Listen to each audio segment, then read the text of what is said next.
Hailing frequencies open, and welcome to Enterprising Individuals, the Star Trek discussion podcast that boldly goes into excruciating detail about the series, characters, and stories of the Star Trek universe. I'm your host, Aaron Coker, a.k.a. Caliban, and if CBS wants to do a series about Mott the Barber foiling intergalactic terrorists and doling out sweet quaffs, they've got my subscription money.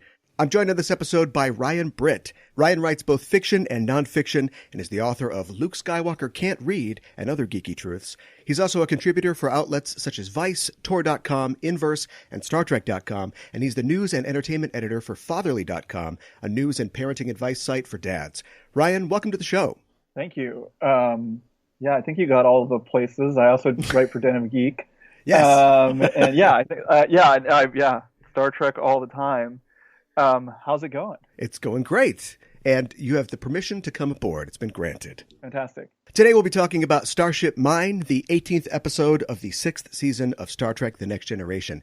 Star Trek, as first conceived by Gene Roddenberry, was a one-hour dramatic television series designed to provide sci-fi thrills while moralizing on the social issues of the day, all on a budget that would make a Ferengi's lobes twitch. But as the series and the franchise went on, there were only so many tense standoffs, so many critiques of social ills, and so many colors of aliens the show could depict before the series would have to evolve past its initial pitch of steely-eyed American spacemen bringing capitalism to the stars. Writers like Gene Kuhn and David Gerrold attempted to inject comedy into the relative graveness of the original series, and many subsequent Trek writers have taken glee in popping the bubble of ostentatiousness that sometimes characterizes life in the Federation. Because after all, there's no point in contacting new life and new civilizations if you're just going to bum everybody out. But we'll talk about that a little later in the show. First, Ryan, it's great to have you here, and I always ask first-time guests to the show how they first discovered Star Trek. How did you become a Star Trek fan? Great question. I think that it's a slightly boring answer, which is just that it was already in my house. There was never a question of a time when it didn't exist. I joke about this in my first book, and is that when I was a kid, I was born in 1981, so I was the annoying 6-year-old who was already suspicious of The Next Generation because my dad was an original series fan. I would say that that said, my earliest memories are probably of The Next Generation and specifically of LeVar Burton. Yeah. Because that was that was why I was excited to watch the series. So I think that that's the beginning, and then then the rest is sort of define my personal and professional life in all sorts of ways. But I Next Generation, but I was an original series fan as a kid, and even as The Next Generation was on, I had this weird allegiance to the original series. I did in the same way and for the same reasons. And as soon as I remember vaguely seeing commercials for the upcoming Star Trek show, in the late 80s, and knowing that the Reading Rainbow guy was on it. And I just think that was a really great casting choice, not just because of LeVar Burton's talent, but also just having a built-in child audience and then a built-in adult one as well, with him, of course, being in Roots. So that was a kind of a coup, I think, for the early show. Yeah, I don't know if you saw, there was an interview with Michael Chabon, who was the showrunner and writer of Star Trek Picard, and of course a brilliant novelist. And he had a Rolling Stone interview where he was talking to Rick Berman, the producer of Next Generation and all the Trek shows, through Enterprise, and asking about, was it a big coup to get Patrick Stewart? And Berman told him, no, the big stars were LeVar Burton and Will Wheaton, who had been in Stand By Me. Right. Yeah. LeVar Burton. But you forget LeVar Burton is billed third. Yeah. In TNG, he's a major. But yeah, that was why I think that as a kid, that was why I watched. Yeah. He was my favorite character as a kid. Yeah, I'd probably mine too, actually. Yeah, he was the first action figure I got. Those little Galoob. Oh, yeah. Action figures. Geordi was the first one I had. This is a Star Trek podcast, obviously, but sometimes we're afforded the chance to cross the streams a little and talk about the other Star franchise. And you wrote a collection of essays about pop culture called Luke Skywalker Can't Read, which my first reaction to that is, I guess he won't miss those Jedi texts that Rey stole all that much. But clearly, you've been having deep thoughts about nerdy topics and universes for a long time. Yeah, well, I mean, that book is full of essays about Star Trek, Star Wars, Doctor Who, and a lot of different things. Yeah. The title of the book is taken from the essay Luke Skywalker Can't Read, which is a slightly tongue-in-cheek look at literacy in Star Wars, but does talk at length about literacy in Star Trek as a point of comparison. Yeah. There being an absence of books in Star Wars and a lot of them in Star Trek. And in my defense, that book was written in 2014 and published in 2015, way before The Last Jedi came out. Yes. That said, I did interview Ryan Johnson in 2017 on the day The Last Jedi came out and directly asked him about the books and why, because George Lucas had never wanted a paper universe for Star Wars. And Johnson said that he needed something that represented something really old.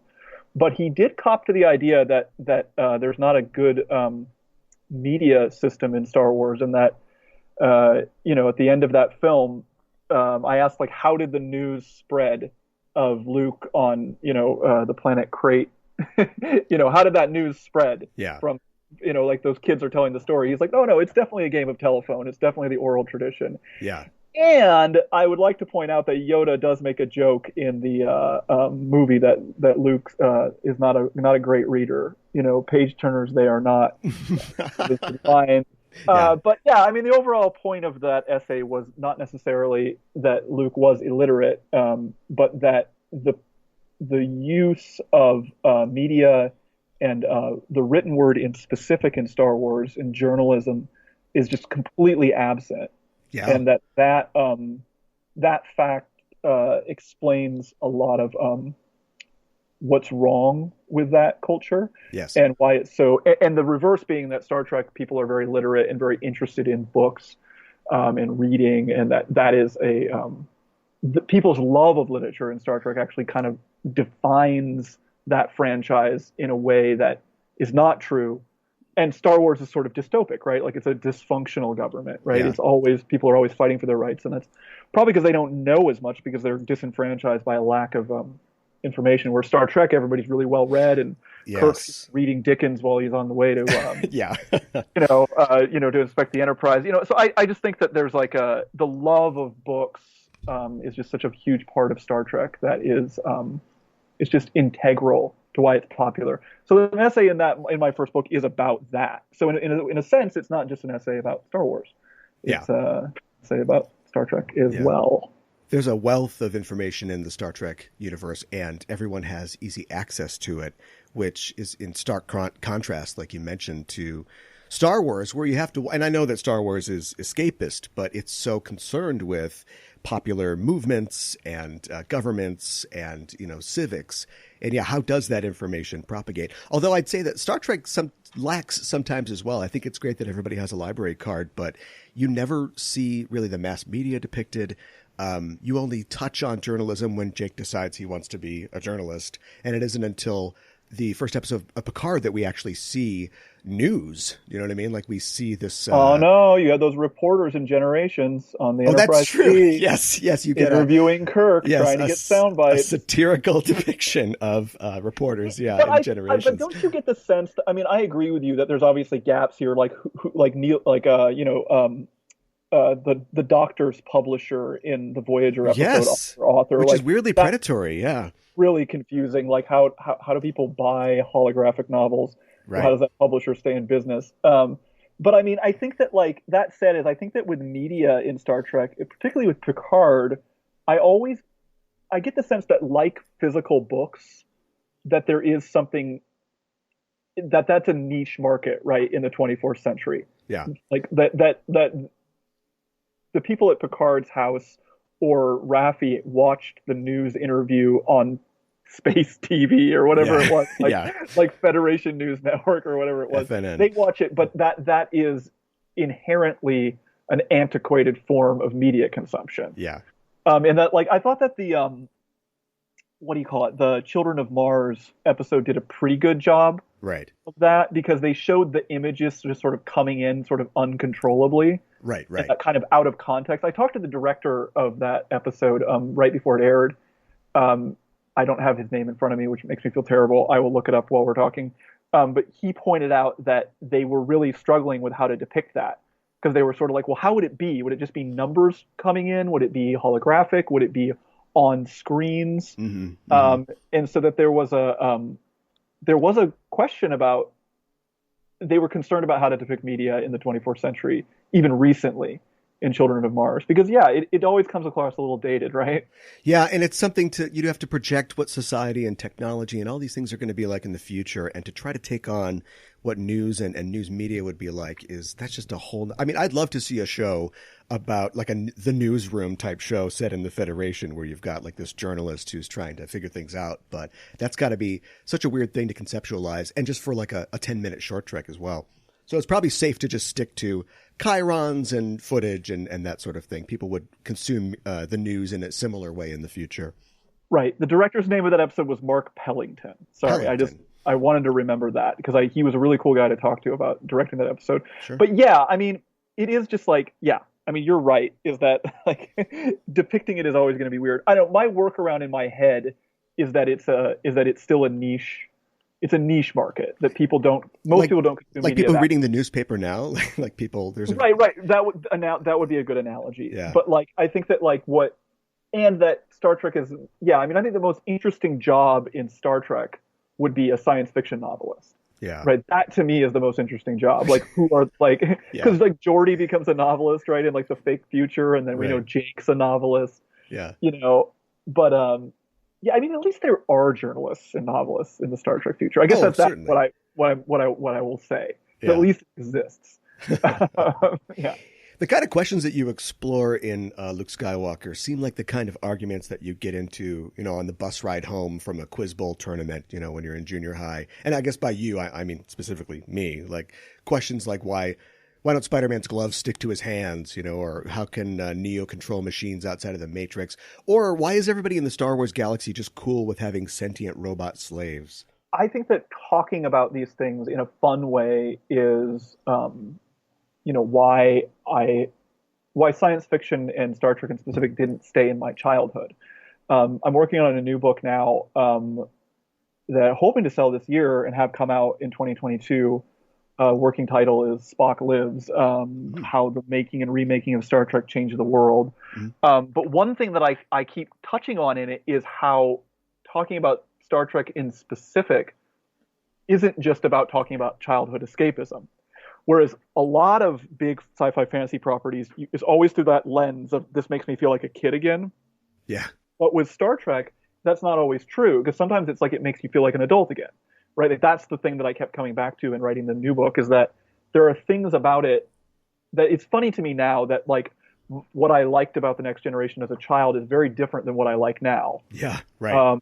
And so that's just something that's fun to think about. So yeah, I mean the kinds of like nerdy debates that I enjoy, I always feel like that aren't just fan theories. I like write a lot of fan theories. I do that for a living. It's fun. I love doing that. But the ones that really stick with me are like when there's an extra layer to it that means something beyond just the thing inside of the canon. Yeah. So like, I don't know, like an example of that would be like uniform canon in Discovery versus the Cage, right? Like, right. So like, how do you work that out, right? Yeah. Like the episode Q&A, Spock meets Number One for the first time, but he's wearing the Discovery era TOS uniforms and not those goofy turtlenecks from the Cage. Right. How do we reconcile that? Well, in theory, in canon, the only footage we've seen of those turtleneck uniforms come from a telepathic projection from the Talosians, right? Yeah. So in theory, we could retroactively just say that those uniforms are part of a telepathic reconstruction, which is why none of it makes any sense. Yeah.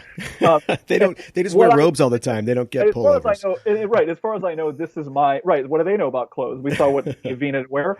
So their telepathic reconstruction of the Enterprise retroactively becomes fake uniforms that never existed. Yeah. What I like about this fan theory, which as far as I know is unique to me, is that it's like fun because it explains clothes, but it also then makes you think harder about the telepathic reconstructions that the Talosians created, which actually is a roundabout way that we can start talking about Starship Mine, because Star Trek loves to talk about horses but never depict real horses, which is true in The Cage, because Captain Pike meets telepathic horses, but also true of all the horses that Picard rides in The Next Generation. They're either holographic were fake. Right. In Starship Mine, he was gonna get to ride a real horse, but he didn't get to.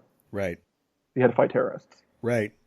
And he's riding a holographic horse in Pen Pals. Horse and Pen Pals, fake horse in the Robin Hood episode. Yeah, in Generations. And of course, super fake horses in the Nexus. Yeah. In Star Trek Generations. Yeah, that's interesting. And then, yeah, Pike doesn't have real horses in the cage. Like, there's all sorts of fake horses. I think probably the only real horses we see are Star Trek V, maybe on Nimbus 3. Yeah, and they're not even like. And are those even real? Like, are those not? Those aren't Earth horses. Yeah, right? they're not Palominos. Yeah, right. They're like Nimbus 3. Well, maybe they are. If they're Nimbus 3, probably didn't have any indigenous. It seems like Nimbus 3 didn't have an indigenous. Yeah, it seemed like a pretty crappy planet. Well, just one more thing before we get into Starship Mine. You're currently teaching creative writing classes for the Maine Writers and Publishers Alliance, and I'm sure that COVID-19 has impacted that significantly. Yeah, I mean, so as a creative writing teacher, I've taught creative nonfiction for about 9 years. I started doing that in New York when I lived in New York for about 15 years, and in Maine, I've lived here for about 2 years. I moved my family here a little bit ago in 2018. I was still teaching online New York classes in 2018 and 2019. So with COVID-19, the creative writing classes actually just went online. Yeah. Maine Writers and Publishers Alliance. So Sure. it wasn't ideal, but it wasn't terrible. Yeah. So it impacted it, but the class was able to go on. That's good. So yeah, yeah. I mean, as in terms of what you and I do, I find myself very lucky that everything, whether it was teaching or doing interviews for the different Star Trek shows, or writing articles for Fatherly, or writing pieces for Den of Geek and Sci-Fi Wire and Inverse, my work has been, I'm lucky it's not been affected that much because everything's online. Yeah, that's how we consume it. Yeah. Well, why did you choose the specific episode Starship Mine to discuss today? Well, because for one thing is that I'm buddies with Morgan Gandel, who wrote the episode, who is more famous for having written the Inner Light episode of The Next Generation. And so I think it's interesting because it's the other episode that Morgan wrote for The Next Generation, and it's nothing like the Inner Light, but it is a Picard-centric episode that is, was pitched as Die Hard in space, Die Hard on the Enterprise. That's how Morgan pitched it to the TNG writer's room in the 90s. So I find that to be compelling. Yeah. It also just is it's a weird episode because it's got a comedy plot. Yeah. And it's got an action plot. Yeah, it does. Yeah. And it has a weird confluence of many things that exist in other parts of the franchise, including guest actors, but also just like the idea of, you opened up the show talking about like the idealism of Star Trek or whatever, like sort of like conflict versus like no conflict. And there's a great scene early in the episode where Picard has like a laser scalpel that he's pointing at Tim Russ's character, who is one of the sort of mercenaries who's stealing the trilithium. And Tim Russ's character is like, you're Starfleet, you won't kill me. And Picard's like, are you sure? And it's interesting because Picard doesn't kill him, but then he kills other people later. Yeah, well, he allows them to be killed. Yeah. So it's kind of like Batman, right? Like where it's like Picard's like Batman. In this episode, where it's like, I don't kill. Like Batman doesn't shoot people, but Batman will like let you fall. And so there's I don't know, there's like that element of it is interesting to me. The when Picard's morals are tested in this very small microcosm, is what makes the episode really interesting to me. And also it's just a great romp, and I don't think that there is a funnier concept that I've heard of a robot wanting to learn small talk. Yeah, that's pretty good. I was just thinking about Batman just in terms of those geek sort of questions or arguments you have. And I always wonder what the moral threshold is for Batman. Like you mentioned, death through inaction is maybe not his fault. Like gravity didn't kill his parents. But I always wonder why Batman doesn't use drugs, like knockout drugs. He's totally fine putting a thug in the hospital, possibly crippling him for life. But why doesn't he just use a blow dart, or something like that, or like gas and just knock everybody out. It's tricky. I mean, I've been rereading Glenn Weldon's book, The Cape Crusade, which came out in 2016, which is really excellent. Glenn Weldon's a great commentator. I don't know Glenn. I just think that he's really talented. And The Cape Crusade is like this like really excellent walk through the entire history of Batman. And I gotta say that I think that Batman might have used poison in his early days, because he also used guns. Yeah, right. Yeah. But yeah, in terms of our contemporary, I mean, didn't Adam West's Batman use some knockout gas every once in a while? Maybe. It feels like there's this ickiness, like, taking away somebody's agency. It's a cowboy thing. Like, if you give them a stand-up, chance to knock you out, that's fine. But somehow just putting them to sleep and doing who knows what with them is like, that's not okay.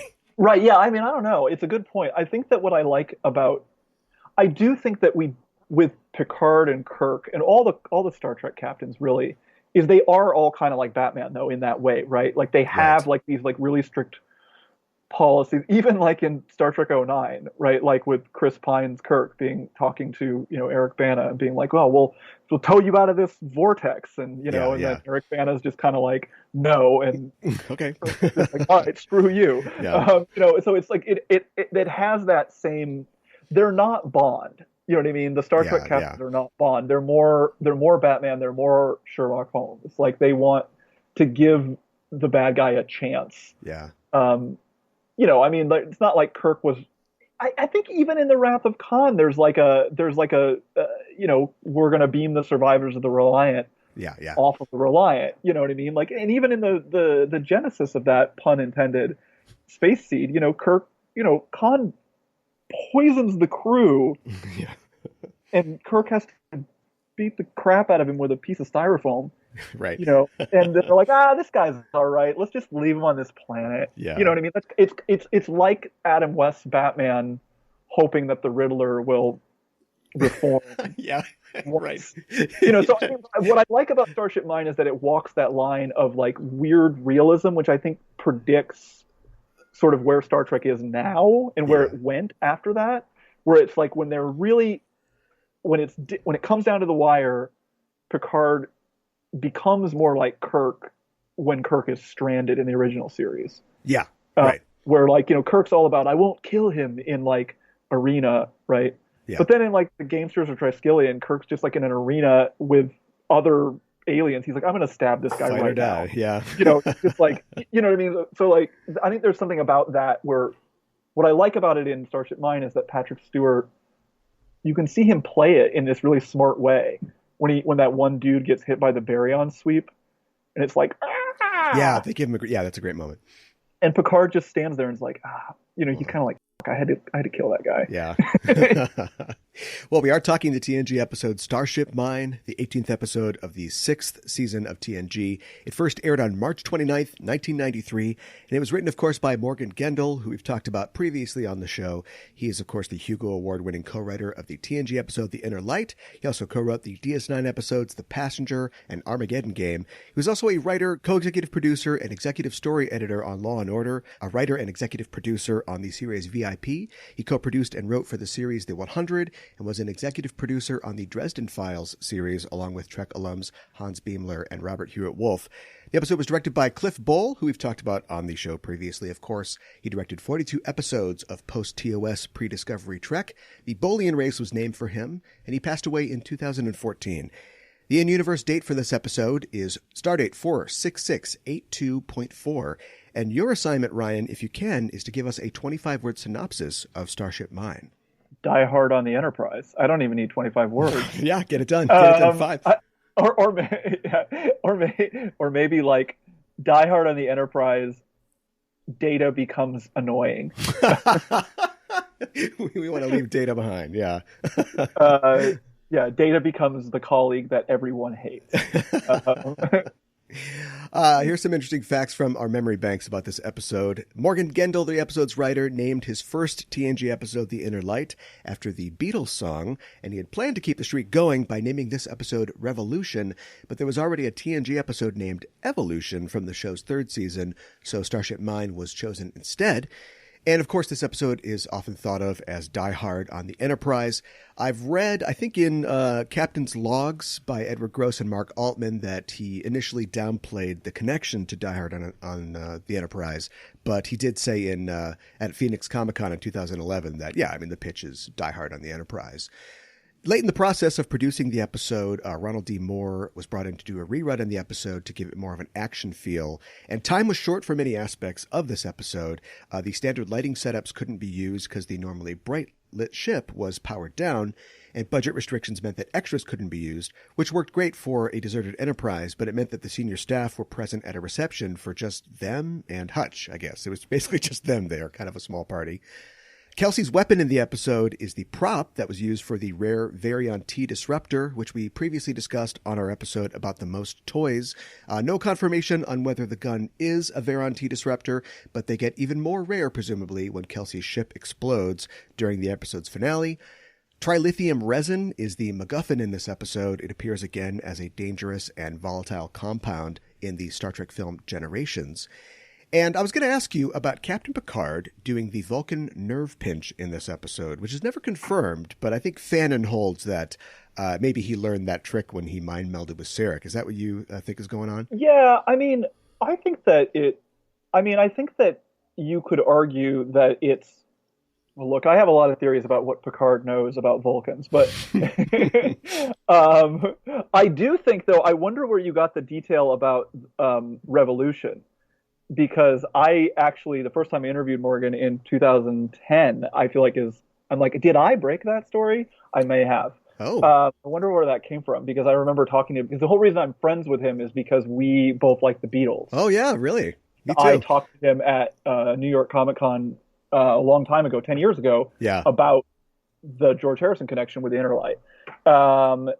As far as what he told me literally yesterday on the phone, he never downplayed the Die Hard aspect. Okay. But that Michael Piller was opposed to it initially. Yes, he was. And so if there was any downplaying, that it might have been because of that, is my guess. That's Picard doing the nerve pinch, I think that you could argue that it's debatable, but as a kid, I remember recognizing it as the nerve pinch. Yeah, me too, yeah. And on top of that, if you fast forward to Vulcan Hello, Discovery Season 1, Episode 1, right? Michael Burnham doing it on Captain Georgiou. Sure. I mean, what do Michael Burnham and Picard have in common is they've both mind melded with Sarek. Yeah, presumably, yeah. Sure. So, I mean, I feel like, and, Data had done it previously in Unification. Right. And we saw Sutra mind meld with Dr. Jurati in the Star Trek Picard finale. That's true. So I don't know. And Kirk always talked to Spock about having to learn the nerve pinch. So I just always inferred, yes, that Picard became even more Vulcan-like after his mind meld with Sarek and with Spock. Because is this post-unification? Yes, it is. Yeah, so it's post-unification, so he's mind melded with Spock too. Yeah. And we've seen Data do the nerve pinch. So yeah, I feel like Picard he's part Sarek at this point. Yeah. In the series. Yeah. I like that he picks up new skills whenever Morgan Gendel writes him too. Like Melinda Snodgrass liked putting horses in her episodes, and Morgan Gendel has Picard, learning the flute, and learning the joys of a family in the Inner Light, and now he's apparently has the Vulcan nerve pinch from his association with Sarah. Learning the joys of a family is a skill. Yeah, well, yeah, he has to. This episode is generally well liked by the people that worked on it. Patrick Stewart joked that he enjoyed being out of uniform without the other boring crew members, and Morgan Gendel did like the episode, saying, quote, "The first time I saw it, I wasn't sure how well it worked, but when I went back to watch it a second time, I really liked it, and I thought it was true to what I was trying to do." Yeah, I think that, from what I gather from, kind of unofficial research here of talking to Morgan about it, is that I got the sense that Piller was opposed to it during the pitching process. Mm. But that once it got going was kind of like... And the other thing is that you mentioned the uncredited rewrite from Ron Moore. It was also Jerry Taylor. Who of course was co-creator of Voyager and also a huge writer on TNG. Yeah. But from what I gather from Morgan is that the humor subplot, which again I feel like we're not talking about enough, we'll get the to humor it. subplot is Data, learning small talk, was entirely sort of conceived by Ron Moore. Okay. And I think that you can kind of see that. You know what I mean? Is that I think that I think that Ron Moore is one of those, you can't really understand the Next Generation and Deep Space Nine, post 1990 without him. Yeah. And I think that his stamp is in here, and Morgan would cop to that. Sure. That Moore sort of like infused it with that. And I think that even the joke sort of that, there's that great joke in the episode where you kind of think that everybody thinks Picard's lying about the saddle. Yeah. He wants to get at, which is actually like a really funny joke. And then at the end of the episode, nobody can find the saddle. Right. so it's like there's this running joke that it wasn't real. Yeah. So then it's like this, like Worf finds it or whatever, and so Picard is sort of exonerated from like this lie. Yeah. Of course, they wouldn't have thought that he was totally lying because he came back to the ship. But it's still like it's a funny bit. Yeah. And I think that Moore's influence is felt there. Let's talk about some of the guest stars in the episode. David Spielberg plays the ill-fated Commander Hutchinson. Spielberg made his film debut in Paul Newman's The Effect of Gamma Rays on Man in the Moon Marigolds, and he played Ted in the Bob and Carol and Ted and Alice TV series. He'd go on to appear in a number of films and many guest appearances on TV shows of the 70s, 80s, and 90s, and he passed away at the age of 77 in 2016. Marie Marshall appears as Kelsey. Marshall doesn't have many credits to her name, but she had several recurring roles on 90s TV series, and she was a series regular on the ABC sitcom Billy, playing the wife of series star Billy Connolly's character. And of course, Tim Russ makes his debut in the franchise as Devore in this episode. He would, of course, go on to play Tuvok on Star Trek Voyager, but not before playing Takar on an episode of DS9 and the ops officer of the Enterprise B in Generations. Russ has the distinction of sharing the screen with 4 Star Trek captains, Kirk, Picard, Sisko, and Janeway, an honor that he shares with Jonathan Frakes. But Frakes wasn't in Spaceballs, though, was he? Russ has that over him. And Glenn Morshower plays Orton in the episode. Morshower also appeared in Star Trek Generations as the navigator of the Enterprise B. He's also appeared previously on TNG as Ensign Burke and appeared on an episode of Voyager and Enterprise as well. And he's one of those actors that I call those guys. You see a guy and you go, oh, I know that guy. He's probably best known for the role of Secret Service agent Aaron Pierce, which he played for 7 seasons on the Fox series 24. Well, didn't Tuvok share the screen with Sulu, Captain Sulu, as well? Ooh, you know what? That's true. So in flashback, let's make that 5, I guess. Unless they're they're just counting Sisko as commander in that episode because it was an early DS9 episode. But yeah, I'd say it's 5. Interestingly enough, the one guest star I wanted to talk about was one that you did not mention, which is Patricia Tallman. Oh yes, who I don't remember the character's name, but she's the other mercenary who discovers Picard. Yes, and Patricia Tallman is interesting because I just been doing research for this interview is that I realized that she was in that same episode of DS9 that you mentioned. Mm-hmm. She was in with Tim Russ because she was a stunt double. Okay. So she was like Patricia Tallman's a fascinating actress, right? Because she's a stunt double on TNG and DS9 and Voyager, I think Enterprise. Yeah. And in Generations, she was Gates McFadden's stunt double. Yeah. But she was Nana Visitor's stunt double on DS9, so she's in that same, episode with Tim Russ. But she was also on Babylon 5 the entire time that she was as a major character, Lita Alexander, a telepath. Right. The entire time that she was on being a stunt double for Star Trek. Yeah. And so she's just her career is sort of fascinating because of that fact, and it makes me sort of laugh to see her in that episode because it's like. Not the greatest role, not the greatest makeup, but if anybody should have been fighting Picard at the end, it should have been her, right? Because she was a trained stunt actress and like choreographed a lot of those fights for TNG and DS9. Yeah. So that's just I don't know. She's just sort of like that's like the one Easter egg for me, and I was a huge Babylon 5 fan when it was airing, and I still am. Yeah.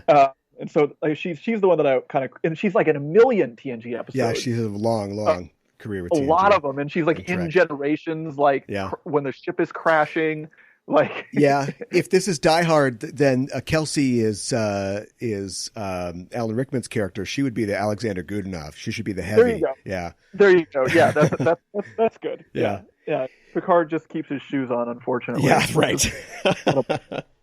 I'm always fascinated by the other pieces of media or even historical events that inspire Trek episodes. I actually have another podcast called Backtrekking, where we examine that phenomenon, Star Trek drawing on other sources. And Starship Mine was the first episode that we talked about on that show, and its similarities to Die Hard. Do you think it's inevitable with a series like Star Trek or any long-running show, where you've got like an unfamiliar genre world and you've got 7 years to fill, that you're eventually going to look for homage or pastiche to fill out your episode list? I think it's just true of all open-ended science fiction. Yeah. You know what I mean? Because I think that it's like something that I thought was interesting that Akiva Goldsman said about Picard and Discovery and how they're so different than the Trek shows that came before is that those genres or subgenres, I guess, are somewhat fixed.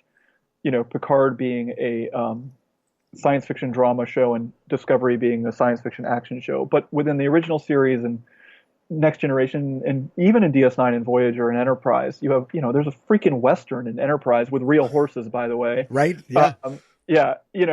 But I think it just comes with the territory of the way that science fiction is not a genre, I guess, is what I'm trying to say. And I think that we have to talk about it as a genre because other people do. Yeah. And because keywords matter and you have to agree on certain language terms. But strictly speaking, science fiction is not a genre. It's a setting. Mm-hmm.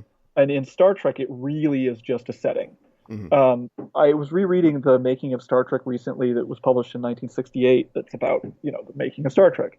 And something that you learn really is that Roddenberry's whole goal was to minimize the world building and just not have you worry about it at all. So you could deal with the characters. And this is like, okay, who cares, Ryan? Well, no one had done that ever with televised science fiction at the time, right? There was no regular television show with recurring characters set in the science fiction genre for adults ever. Yeah. It was all anthology. It was Twilight Zone. It was in Lost in Space was for families. It also came out in 1965. It was right before. Doctor Who came out in 1963. That was aimed at kids. Yeah.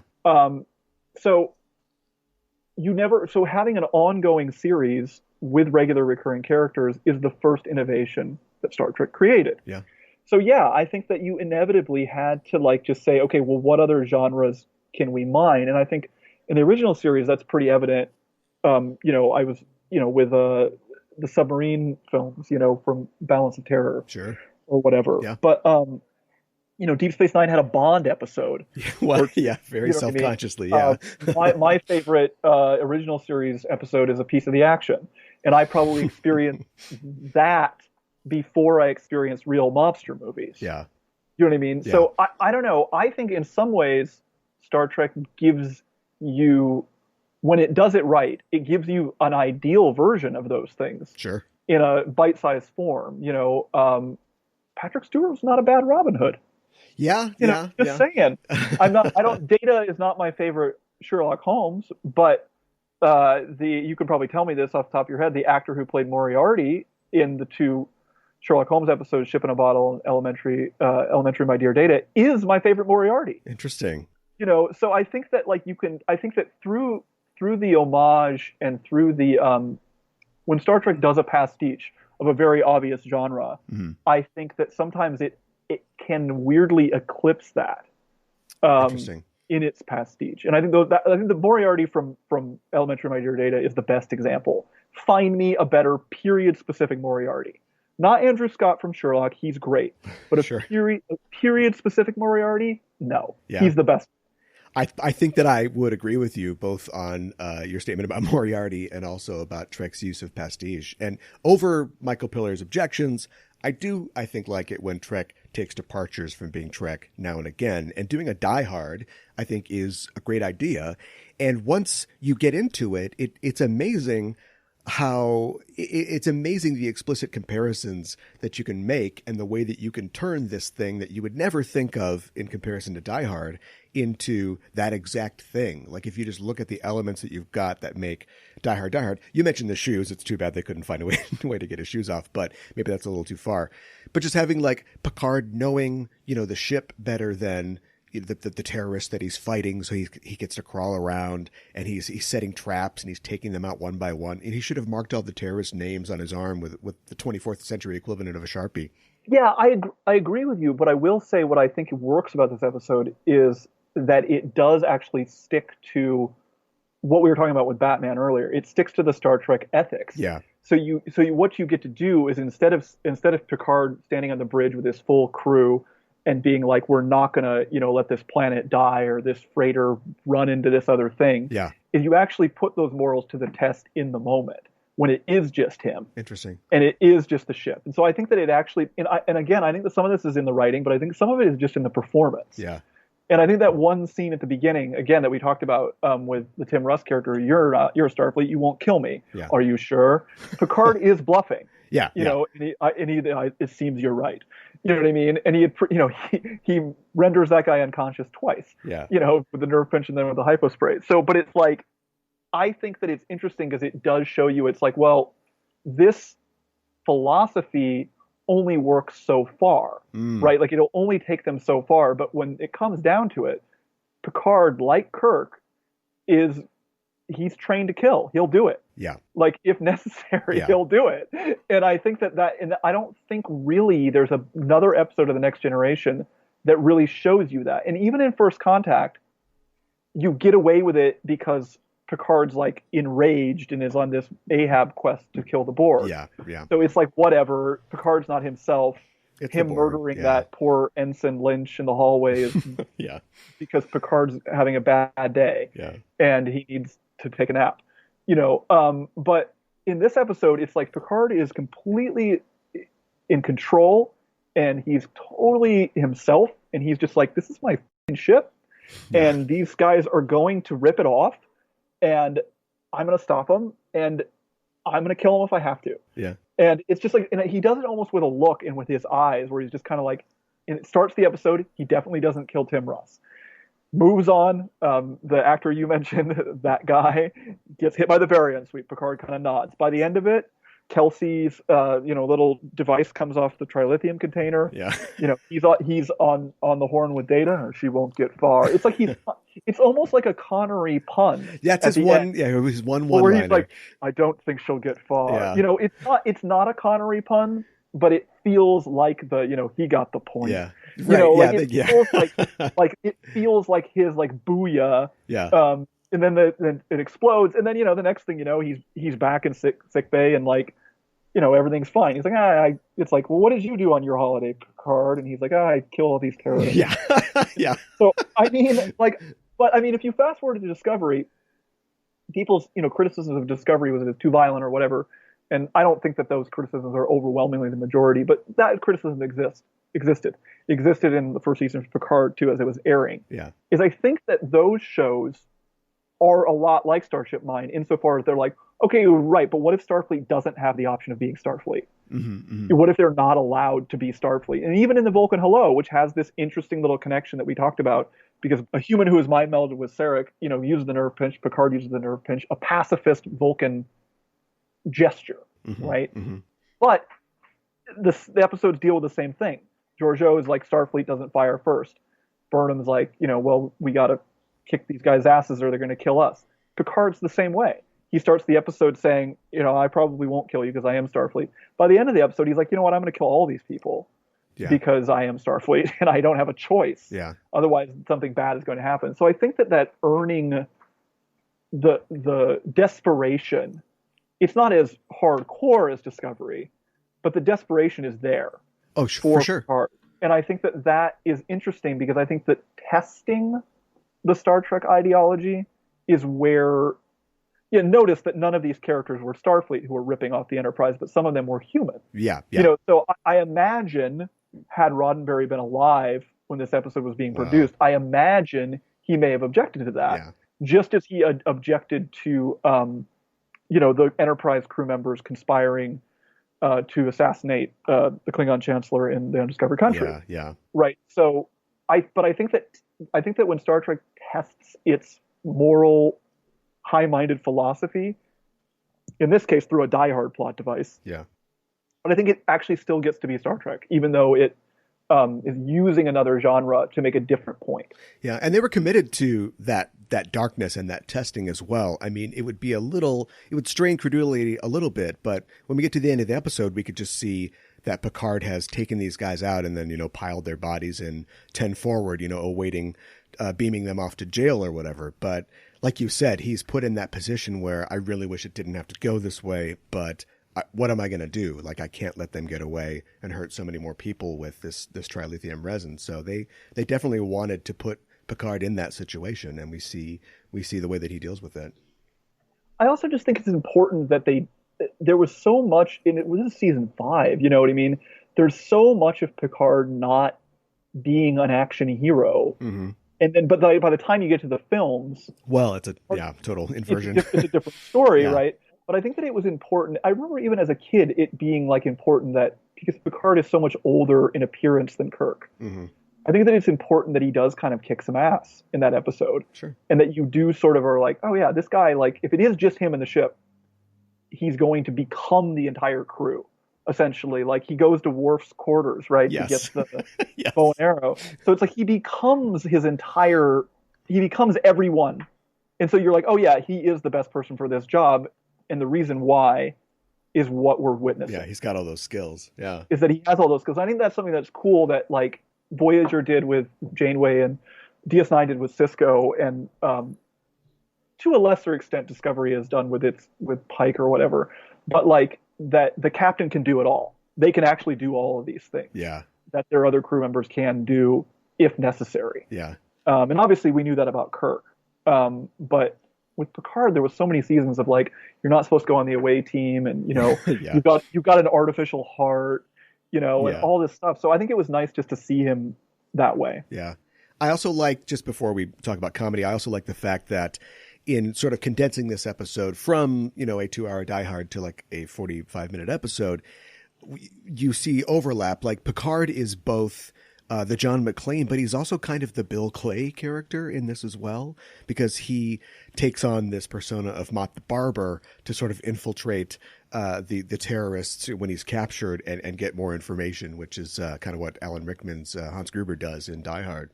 Yeah, I mean, I think that what I love about that joke is that it just extends the idea that the Enterprise has a barber who's bald, and that Picard is also bald. Yeah. So to me, it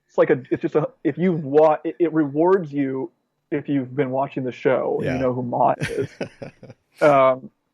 And I just think it's just a great joke. Yeah. I think it's just a great joke. It just works really well. If you've never seen Star Trek, it's funny because Picard is then pretending to be a bald barber, and that in your mind, he's made for my wife who's never seen the episode, who watched it with me the other day, she's like, it's a funny joke because it's Picard being bald, making up a joke about being a barber. Yeah. If you've seen Star Trek, it rewards you with this knowledge of this other character, who is also bald, who is a barber, who like doesn't appear to do much, other than chat. So yeah, I just think it's one of those just it's a moment where you see the Next Generation really confident in its in its entire attitude. Yeah. It feels very confident. It feels like a complete world. Yeah, and by season 6, the world was totally rock solid at that point. This episode is very funny until it's not, and maybe that's part of the sort of two facets of what they're trying to do in this episode coming together. But yeah, the first half of the episode is very funny. And of course, Data, Brent Spiner just runs away with this episode and puts on a comedy clinic when he's trying out his small talk subroutines. I love the idea that this is introduced early in the episode, in that really subtle kind of underplayed elevator scene where Data's just, it's been quite a day. And Picard is like, what's going on here? And we introduce this element, but then we find this perfect situation later where we've got a chatterbox, Hutch, and they're able to sort of, face the unstoppable force against the immovable object. And if we didn't have the intervention of the terrorists, I wonder how that would have resolved. Yeah, I mean, it's great, I think, because I think it's good, it works for the episode because it puts you at ease. Yeah. You think it might be actually kind of, it kind of makes you think it might actually be kind of a light episode. Yeah. And, if you hadn't read the description in TV Guide or had seen the trailer from the previous week or whatever, you might just be like, oh, okay. And I feel like at the time I remember I hadn't. I think that was the joy of watching Star Trek then, is that you wouldn't necessarily, sometimes I would really know, right? Like I would have read the TV Guide or whatever and known what was coming, or had seen the next time on Star Trek, Mm-hmm. But with that one, I feel like it was one that we stumbled across as a family, and we didn't really know what it was going to be about. And I think that structurally that the humor does it a lot of does a lot of favors, because when the maintenance crew is coming on the bridge and Picard sort of gets in the turbo lift, that's the teaser. Yeah. The teaser isn't what's up. I mean, if this episode was made now, it would just open with people taking over a starship. But I think that the patience of the episode is sort of, it's just kind of a type of TV writing from another time. Yeah. I love everything that happens in the first act. The idea of Worf anticipating, having to meet Commander Hutch, asking to get out of the reception, and then Geordi's like, "Oh, can I do it too? Hey, Dad, can I do this?" And it's like, "No, it's too late. You should have thought of it before." I think that there's a lot of this and I don't think the Next Generation gets enough credit for this, is that the mix of tones within the same episode. Like, the first episode with the Borg, Q Who, starts off with this slightly lighthearted scene where Ensign Gomez spills hot chocolate on Picard. Yeah. And then he's in the fake shuttlecraft with Q, and Q's sort of giving him grief about everything. And then Q's like, I'm going to join the crew. The Borg aren't introduced to 20 minutes in. Yeah, right. It's kind of, I think there's just something about that. And I think that it's a carryover from the original series. And I mean this as a compliment, that even the darkest episode of Star Trek, or the darkest Star Trek film, is never going to be as dark as the darkest episode of Ron Moore's Battlestar Galactica, and it's never going to be as dark as Black Mirror or something. Yeah, right. It's always going to, even in what's the darkest Star Trek film? Nemesis. Maybe Star Trek Into Darkness, but the title of that film might be helping it a little bit there. But yeah, let's say it's Nemesis. That seems right. That movie still has is front loaded with a lot of humor. Yeah, that's true. Yeah. And B4 in specific, even throughout, is kind of humorous. And, actually great segue, because you can't have Star Trek Nemesis without Starship Mine, in terms of just the Picard as the action hero and as the sort of going toe to toe with somebody.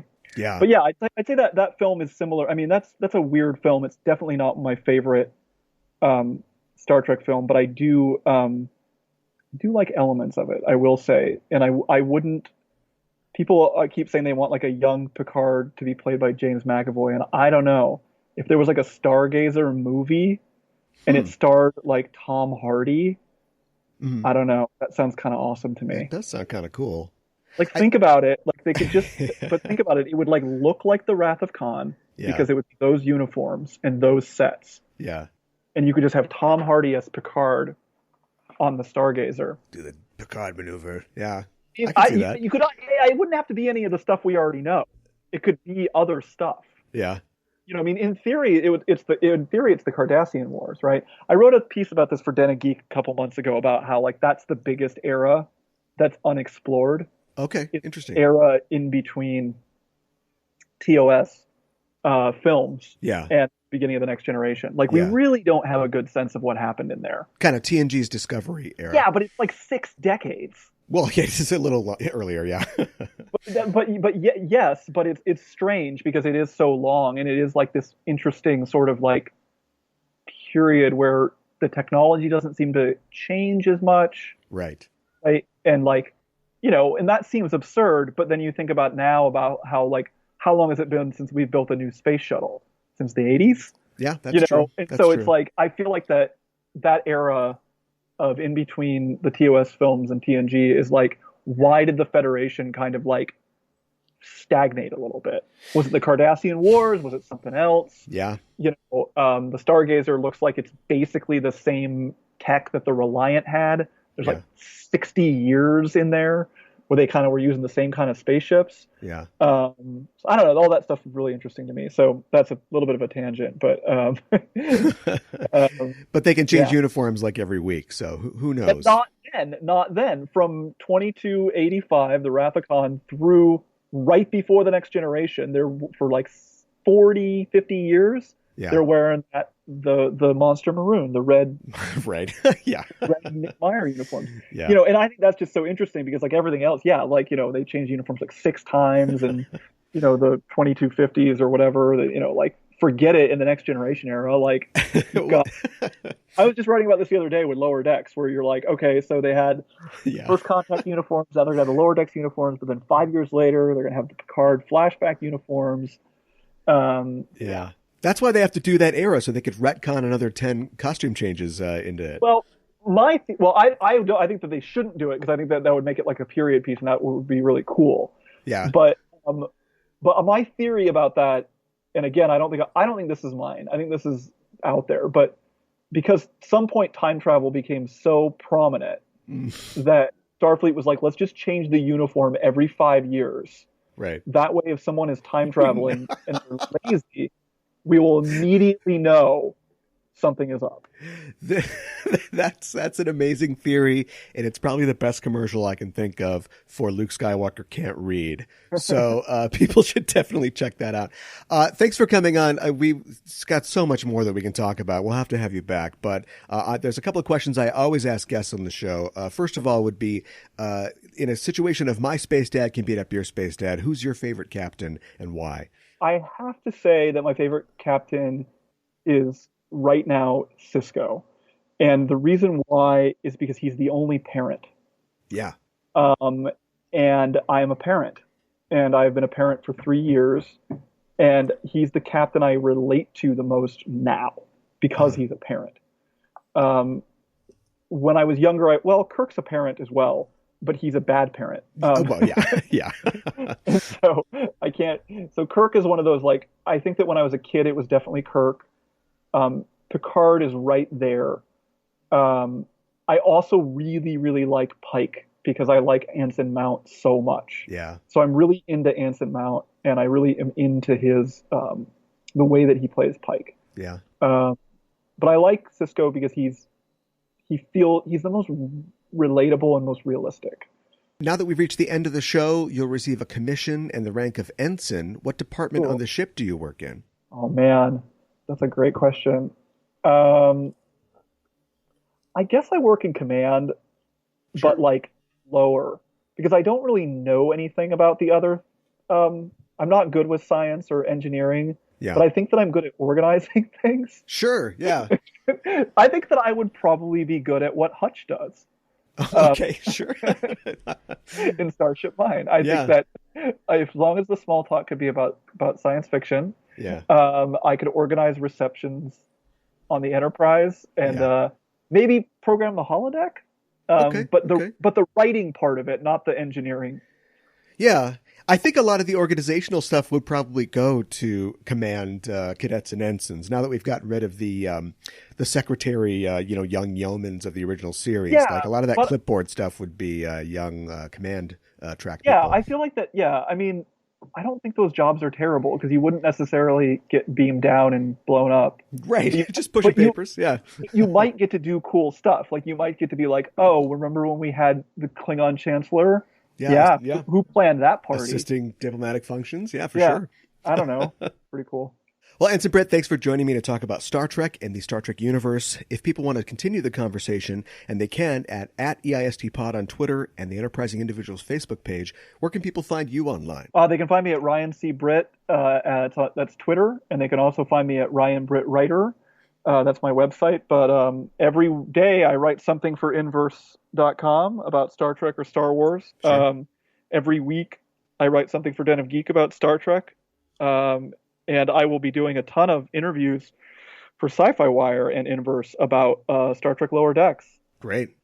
Well, people can look for that. I know that you're working on the book that you mentioned, Spock Rocks, and are you working on a novel as well? Can you talk about that? Yeah, well, I'm working on a couple novels that are probably going to be a series now. So Spock Rocks might become Spock Lives. We'll have to see what my agent says in the next couple weeks. The novels are, I was doing a novel called Starship Dalloway, which was about simulacrums of deceased writers in the future. But that may turn into a series because now I've sort of started working on a companion piece called Starship Baskerville, which would be a space opera Sherlock Holmes, which has not actually been done, believe it or not. Yeah. Sherlock Holmes in space is not in a novel anyway, in short stories, yes. Well, that sounds great. Thanks again for joining me. No problem. Thanks, Aaron. It's a pleasure. We are signing off until the next mission. Hailing frequencies closed.